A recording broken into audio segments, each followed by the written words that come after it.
Bienvenue pour cette nouvelle séquence d'actualité sur votre chaîne d'information Lilia l'Info. Avant tout, je vous prie de vous abonner en cliquant sur le bouton rouge et activer la cloche de notification. Likez et partagez. Acquitté le 31 mars par la Cour pénale internationale, CPI, de crimes contre l'humanité commis pendant la crise post-électorale de 2010 à 2011, l'ex-président jouit actuellement de nombreux soutiens favorables à son retour au pays après le feu vert donné par l'actuel chef de l'État ivoirien, Alassane Ouattara. Selon des sources sûres, des discussions sont en cours entre le gouvernement et le Front populaire ivoirien, FPI, pour fixer les modalités et la date à laquelle il regagnera sa terre natale.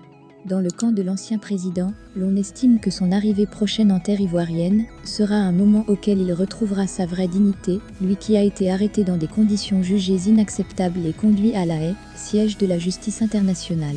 Ses partisans veulent que le gouvernement ne fasse plus l'économie du temps, mais qu'il réunisse dès maintenant toutes les conditions nécessaires pour permettre à Laurent Gbagbo de rentrer dans son pays sans plus tarder. La vraie réconciliation entre Ivoiriens passe aussi et surtout par le retour de Laurent Gbagbo, souligne un citoyen qui requiert l'anonymat.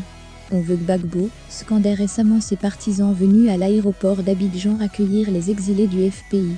De son côté, le chef de l'opposition, Henri Konan Bédié, souhaite que le gouvernement prenne toutes les dispositions nécessaires pour favoriser leur retour en Côte d'Ivoire dans les meilleurs délais et dans des conditions sécurisées.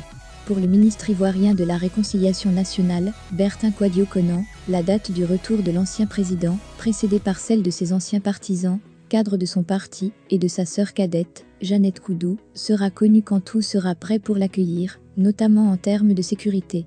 Ceci revient à dire que le gouvernement se prépare à réserver un accueil chaleureux à Laurent Gbagbo et à Charles Blé Goudé, ancien pilier de son régime, acquitté comme lui de crimes contre l'humanité par la justice internationale. Des gestes d'apaisement se multiplient, une manière de montrer à l'opinion internationale que l'exécutif ivoirien est prêt à enterrer définitivement la hache de guerre. À leur retour, Laurent Gbagbo, dont le voyage, La Haye Abidjan sera pris en charge par l'État, aura droit au traitement réservé aux anciens présidents, selon Alassane Ouattara qui n'a pas mentionné de dispositions particulières concernant Charles Blé Goudé. Après la réélection de l'actuel chef de l'État ivoirien en octobre 2020 pour un troisième mandat controversé lors d'une présidentielle boycottée par l'opposition, ayant donné lieu à une crise électorale qui a fait une centaine de morts et un demi-millier de blessés entre août et novembre, la tension est retombée.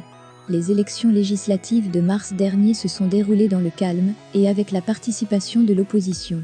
Depuis lors, les gestes d'apaisement se multiplient, dont le retour d'exilés et la libération de prisonniers politiques.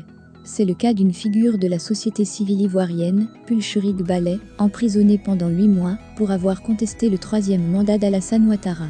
Malgré son acquittement par la CPI, l'ex-président reste sous le coup d'une condamnation en Côte d'Ivoire à 20 ans de prison pour le braquage de la Banque centrale des États d'Afrique de l'Ouest commis durant la crise post-électorale.